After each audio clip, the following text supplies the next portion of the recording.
कि रामायण महाभारत देश में हुई नहीं।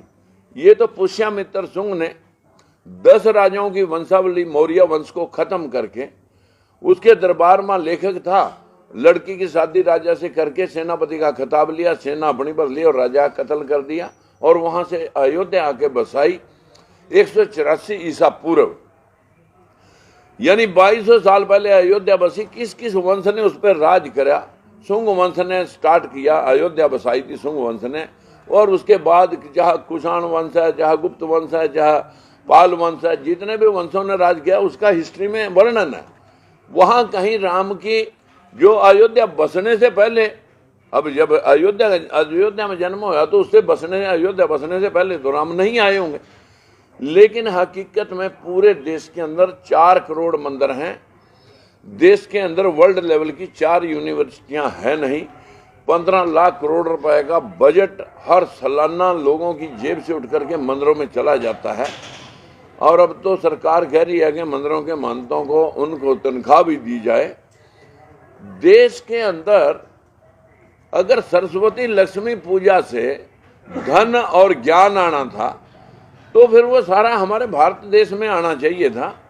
वो जो इधर Canada, America, Australia, Dubai, Japan, चीन, रूस, वो धन तो सारा वहां चला गया, ज्ञान सारा वहां चला गया।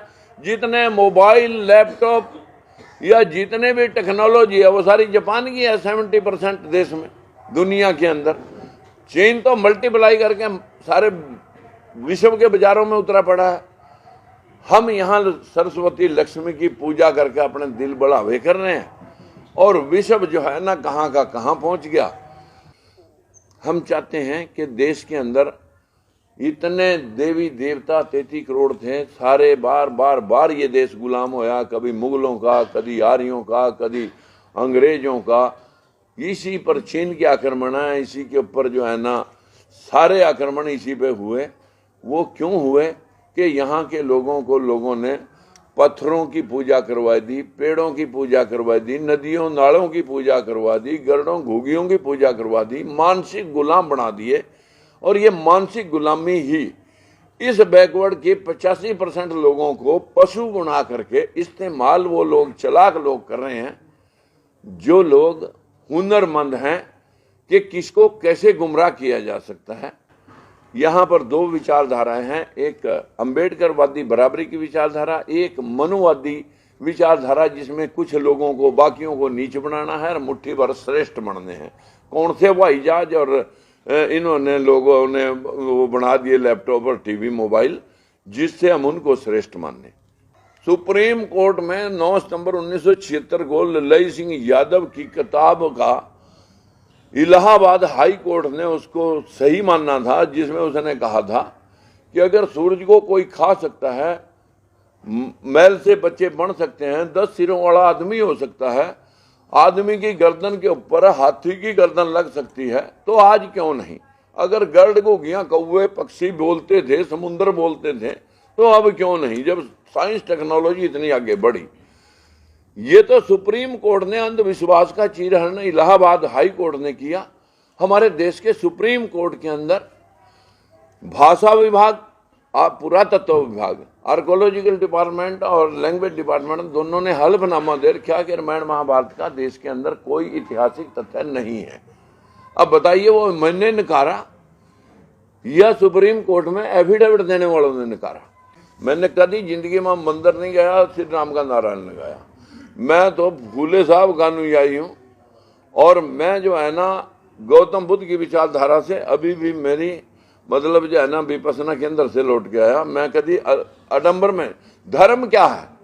जो सबके लिए बराबरी दर्ज करता हो, सबका सम्मान करता हो, सबके कल्याण का और मंगलमय होने का की कामना करता हो, वो है इंसानियत धर्म। जो गौतम बुद्ध ने दुनिया को पंचशील दी, विश्व के 80 मुल्कों में आज गौतम बुद्ध को माना जाता है। हमारे देश का प्रधानमंत्री जाता है, मैं बुद्ध की धरती से आया हूं, वहां राम श्याम की धरती क्यों नहीं कहता? हमारे देश के अंदर पंचशील जो थी वो विश्व के 80 कंट्री मान रहे हैं। चोरी, झूठ, नशा, अनैतिक व्यभिचार, बिना वजह हत्या, इन 5 दुष्कर्मों को छोड़कर मानव कल्याण के लिए जो आदमी काम करे उसे लोगों ने जीते जी महापुरुष और मरने के बाद उसे भगवान मान लिया।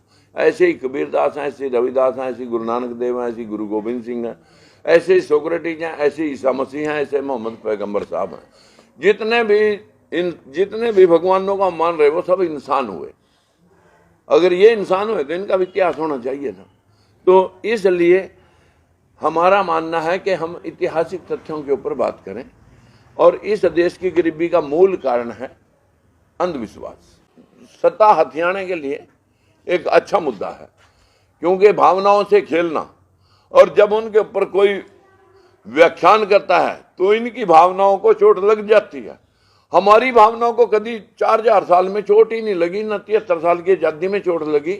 ढोल गवार शूद्र पशु नारी सकल ताड़ना के अधिकारी, कि जैसे ढोल को पीट के काम लिया जाता है वैसे ही शूद्र को, नारी को, पशु को पीट के काम लिया जा सकता है। What is that.